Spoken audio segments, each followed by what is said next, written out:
Hey, good afternoon, everybody. It's Wednesday and a beautiful sunny day here in Tennessee. This summer, I love it because today. We just got back home and it's 80 outside, and that's hot for right now. I mean, it's been like yesterday. I don't even know that got to 70. It was just perfect weather. It's been like 73, low 70s. In the 70s. It's been really nice. I love it because I don't like hot weather. My son, he's like, I want it to be hot so I can go swim. But so anyway, it's a beautiful day. So I want to welcome all returning viewers. Thank you so much for following me, and welcome any new viewers. And thank you for checking me out. This is a podcast about knitting and spinning and some crochet. Dyeing some, and then I did a video on making homemade yogurt. So I'm going to do hopefully more of that kind of thing. But anyway, I'm coming to you from Crossville, Tennessee. It's between Nashville and Knoxville, and it's a beautiful little town, although it's one of the top cities to retire to. So because it's just really nice, the cost of living's low. It's just a beautiful place. And so anyway, I want to start. I'll list all the places on social media you can find me, uh, uh, and not waste time with that. But it'll be listed at the bottom in the description. Okay, moving on. I finally have a finished object to show you, and that is golden retriever hair. It's getting ready to go to its new home. But isn't this awesome? She just sent me, the owner that I spun it for, she sent me, it was undercoat and brushings. And let me tell you, it was a delight to spin. I loved it. But it's so pretty and soft. And this particular pet has passed away. So it was sad. You know, I had thought, because it was 3.9 ounces. So she was wanting 500 yards. So I'll weigh in fingering weight. So I weighed a skein. I had 457 yards, and it was like 3.8 ounces. It was out of Romney wool. Well, this I spun fingering weight. You can I don't know, tell. But anyway, it's 257 yards. So I don't know why. I would think that the dog hair was lighter because it's hollow, but apparently dog hair is heavier than the merino. Now I know. But so anyway, I just got 257 yards. So I felt really bad. I didn't realize her pet had passed away. So I was like, do you have any more brushing? And she had passed away. But anyway, her mom's going to knit something out of this for her. So that's a finished object that's getting ready to go bye-bye. Okay, now works in progress. I started a shawl, y'all. A shawl. And I love it. I've wanted to start a shawl. Everybody I watch on, Mina on Knitting Next Pat, Chelsea on Legacy Knits, all have done shawls, and I wanted to start a shawl. Well, I think it was So Sweet Violet, Jules and So Sweet Violet, that had mentioned this pattern designer named Helen Sullivan, and how her patterns were neat, and she gave you a stitch count and all of that. So I looked her up, and she had this Spindrift shawl pattern, and where is my, here it is. Excuse me, close it up.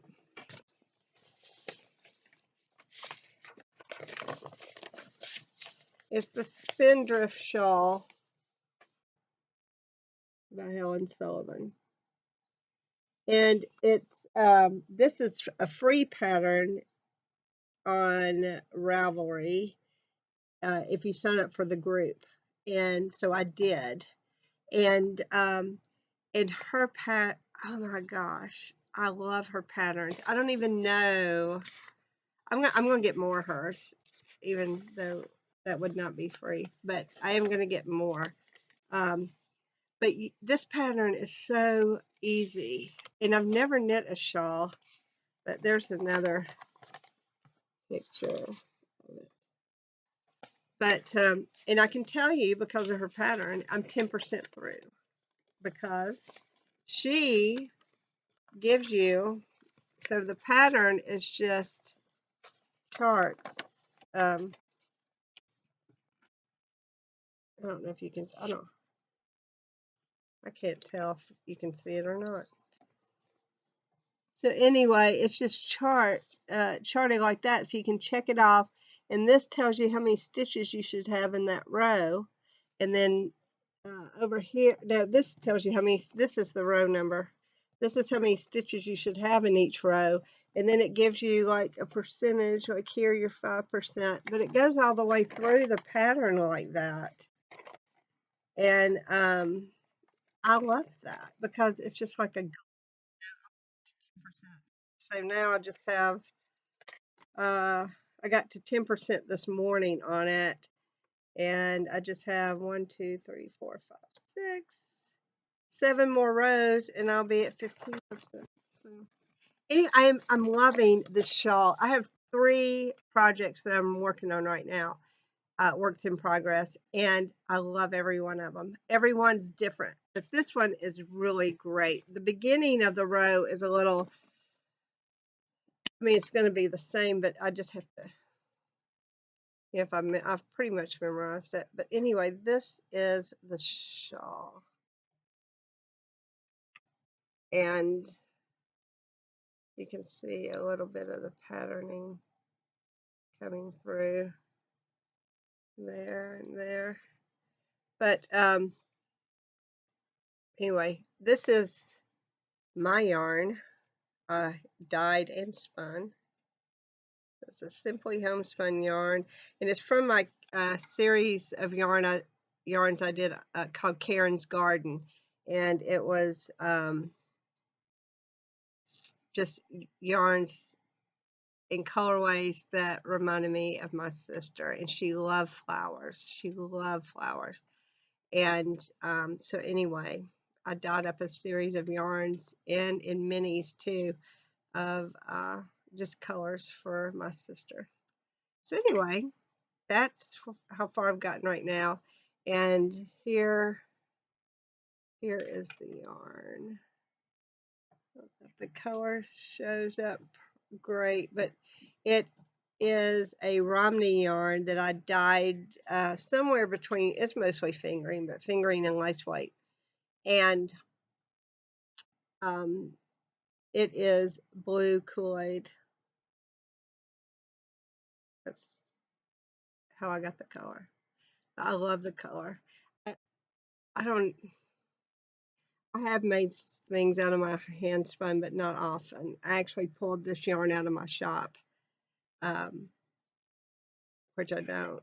I've not done that. I've not done, but this time I did because I just wanted it special. And I've got some yarn that that's spun that's lace weight from I got it as a gift from my dad and mom, and I picture making a lace weight shawl, but I just wanted to. This one I saw, and this one is actually calls for fingering weight, I think. It's 437 yards of sock yarn, so, or 100 grams of fingering weight. So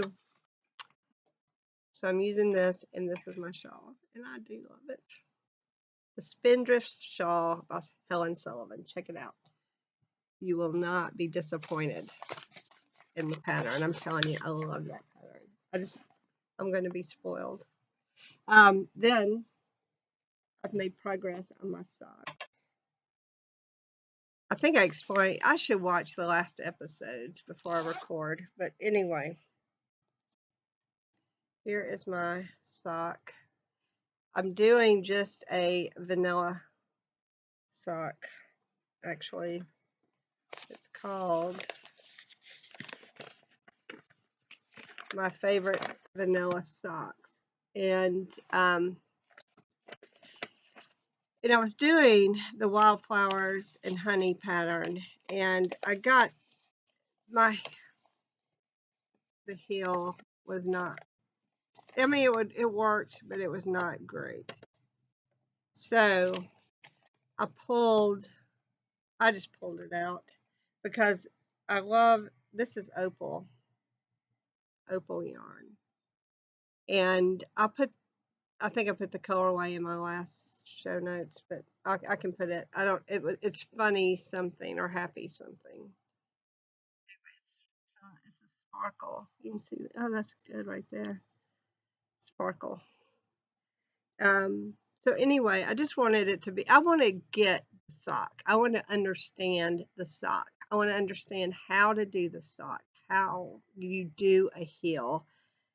And so I just went to a vanilla sock until I understand it. I don't know. This is like the second heel I messed up because I still have the other pair of socks on the needle. But these, I just want to understand the sock construction. I want to know how to do the toe. I want to know how to do the heel. And I was watching Bakery Bears, and Dan was talking about, a sock is somewhere you can really be creative because, if you get the construction of the sock, there's so many heels you can use. There's so many toes you can use, and in cuffs, So I'm wanting to understand it, and then I want to knit socks. I love socks. This is my mindless pattern right now. This is one I can take places and just knit on it. So I'm just a few inches away from starting the heel. And it's really clear instructions on the heel. There's actually video that goes with this, and this is by Megan Schmaltz, the Unapologetic Knitter. And so anyway, I just want to, I want to finish these. Yeah, her instructions are really clear, so I just want to get it. So hopefully next podcast could I have it finished? Maybe. Anyway, that's my sock. And it's for Grace. She picked out the yarn.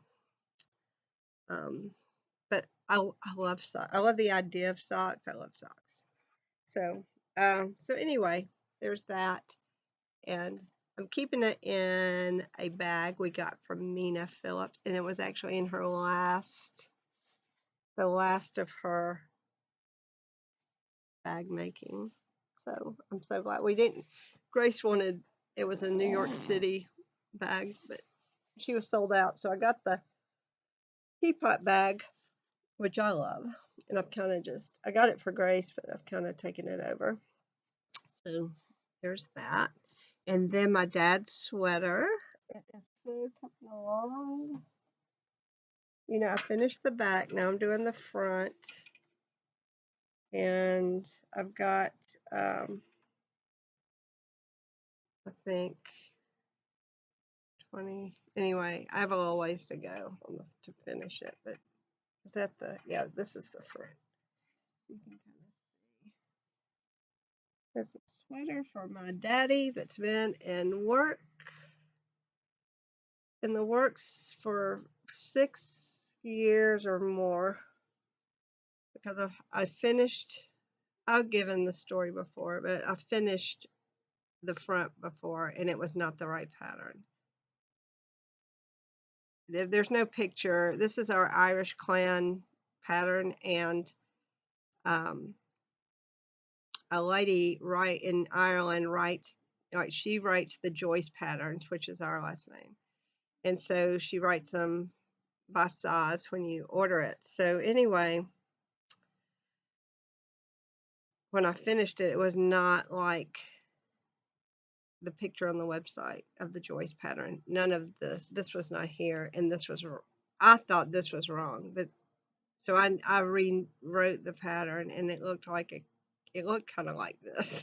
But anyway, so I emailed them, and they were very sweet, and there was some error, and they got with the designer, and it got all fixed. But anyway, so I had to rip out the entire back, and I was so sick over it that I just put it down. And so that's why it's been so long in progress. So then I picked it back up, and I started all over, and I got the back finished, and it looks great. And now, anyway, so I have the rest of this front, and then I have the sleeves to do. Then I'm probably going to have to search for help and advice on how to put it all together, because there are no instructions for putting it together. You just put it together. That's the instruction. So I've not knit a sweater where I had to fix it all together. Well, is that true? I think I may bend a sweater one time. I had to do it, but this is special, so I don't want to mess it up. I think with his, I know me, with his, I probably just shoved the arms in the hole and whip stitched it. But that sweater is still, Grace has worn it, and now it's almost too small for Grace. So it's lasted forever. It was just out of Red Heart acrylic yarn. So, but I could wash it. I mean, for kids, I think acrylic yarn is fantastic because you can just wash it and dry it, and it's fine.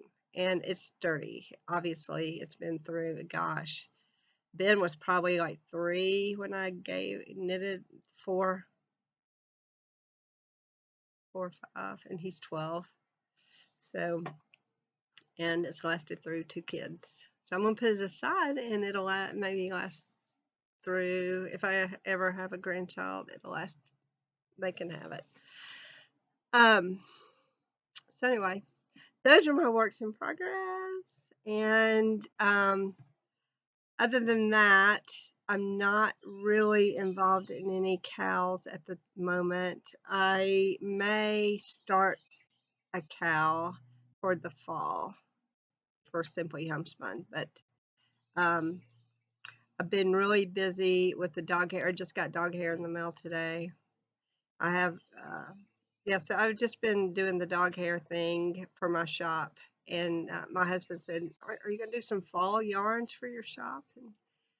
And I need to. I spun a mini out of a bat that it was an experiment. I had done, I carded Romney wool with bamboo, and then I dyed it, because the bamboo, there's a whole different process for dyeing bamboo than wool. So the idea was that the wool takes the color and the bamboo doesn't. So you have these streaks of white bamboo, and it turned out great. I had that bat in my shop for a while, and so it hasn't sold. So I just pulled it out and I spun it. It is beautiful. It is beautiful spun. So anyway, I will have that to add, and so I don't know if I'm just going to do minis from it or do a whole big skein. Well, all of my yarns are pretty much that are in my shop are one of a kinds, because I don't, I spin everything. I don't buy blanks and then dye it. So although, I don't know, that might be down the road something I might want to do, but right now I've just been really busy with the dog hair, and it is paying some bills, so that's a good thing. You know, it's a little niche, and it can be a hassle sometimes if you get really short hair, but I don't like, as I've said before in my podcast, I don't like turning anybody away, because, you know, if you have a short hair dog, you would like yarn just like owner of a long haired dog would. So I do have to card little bitty short fibers in with a wool, so I can there's something to spin, and then the little hairs will get caught up in the wool. But the but the wool is going to be, the yarn is going to be kind of like hairy, because the little ends, they're just not going to, they're not going to spin smooth, so you'll have little bits hanging out. But it makes for a cool yarn, I think. I like it. So anyway, I don't turn anybody away. If you have short hair dogs, I can do that. I'll just have to card. And so anyway, that's basically what I've been doing, is dog hair. In school. We do school all year, and so we're still doing school in the summer, and sometimes it's really tough, but it's not as hard as not doing school in the summer and trying to start back. That's tough because you get out of routine, and it's just hard to get back for everybody. But we'll sometimes do a shorter day. The focus for me is math for both of my kids. I just want them to understand the math, and it's good because Ben's in Algebra 1, and then Grace is learning fractions, and she's having a little struggle. So we're able to take time, and when you go a year, you're able to take time and really understand it, so you're not rushed through anything, and that's really nice. And usually it's math that we haven't finished in the summer, so that's our main focus, is math. And then we do reading or catch up subjects we haven't finished all the way, but math is the focus. And I like it because it's so important, especially Ben's age, 7th grade, that you understand math, and because each year builds on itself. So we really if we need to stop and just regroup and get it, then we can. And that's the beauty of going all year, to me. And also it allows us to be flexible, in the spring, if we want to go just spend the day playing, or just hiking or whatever, we can do that. And so anyway, I like going all year. It works. And not other than that, there's not been a whole lot happening. We're just really enjoying this weather, and we're we're working a lot in the yard. Or Gene, my husband, is in bed, but I don't know that I do that much work in the yard. But we do have a little garden this year we're doing, and so that's nice. And Gene did finish or put the Dutch doors in that I showed a little bit ago, or a few episodes ago, in my studio. So I'm able to do all my dog hair down in my studio, which is nice because we host a small group for our church on Friday nights in our home, and there was a lady who's allergic to dogs, so it doesn't work to have dogs spinning inside the house. So anyway, I took that to my studio. So now the house is pretty much dog free. Our dog had surgery, so she's been in the house. But we just put her back out today. So that's good. She's happy. We're happy. She did not like being inside at all. She'd cry and cry and cry because she's just used to outside, and she doesn't run loose. But we have her on like it's a rope, but it extends our entire backyard, which is like 200. Well, her rope's probably not that long, but it's over 100 feet. So she can run, she can still play, she can go, in the little wood area, or she can sit in the sun. It's just, so she doesn't realize really she's odd. She just has the roam of the yard, and she loves it. She's got her little spots. And so anyway, she's happy. She's out there. Ben took her out today, and she's just wagging her tail and jumping and playing, and she loved it. So I'm glad, because I like her being out. So anyway, I guess that's about all I have. 25 minutes, that's not bad. So anyway, I wasn't planning on podcasting today, but I was getting ready to send that yarn off, and I wanted to show you guys a finished project.